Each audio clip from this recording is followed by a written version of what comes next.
ஐயா, மாண்புமிகு தமிழக முதல்வர் ஸ்டாலின் அவர்களே, எங்களுக்கு இலவசமெல்லாம் ஒன்றும் வேண்டாமுங்கய்யா. எதுவுமே இலவசம் கொடுக்க வேண்டாம்.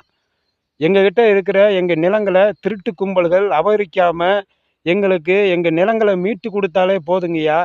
இங்கே பழனியில், திண்டுக்கல் மாவட்டத்தில் நிறையா இருக்குது. இந்த மாதிரி தமிழகத்தில் எத்தனை இடங்கள் அப்படி இருக்குதுன்னு தெரியல. எத்தனை பேர்த்துக்கிட்ட நிலங்களை அபகரிச்சிருக்காங்கன்னு தெரியல. ஆனால் விவசாயம் சொல்லிக்கிட்டு வெளியே அரசாங்கங்களை ஏமாற்றிக்கிட்டு இருக்கிறாங்க. ரொம்ப பேர் இந்த மாதிரி செஞ்சுக்கிட்டு இருக்கிறாங்க.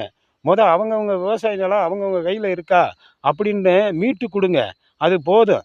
நாங்கள் விவசாயம் பண்ணி பாடுபட்டு பொழைச்சிக்குவோம். எங்களுக்கு இலவசங்கள்லாம் எதையும் கொடுத்து எங்கள் வாழ்வாதாரத்தை அழிக்காதீங்க. அவங்கவுங்க சொத்துக்களை, நில சொத்துக்களை, அது வீட்டு மனையாக இருந்தாலும் சரி, விவசாய நிலமாக இருந்தாலும் சரி, அவங்கவுங்க சொத்துக்களை அவங்கவுங்க கையில் இருக்கான்னு சொல்லி மீட்டு கொடுக்கறதுக்கு வழியை செய்யுங்க. இலவசம் தயவு செய்து யாருக்கும் கொடுக்க வேண்டாம். கொடுக்காதீங்க. அது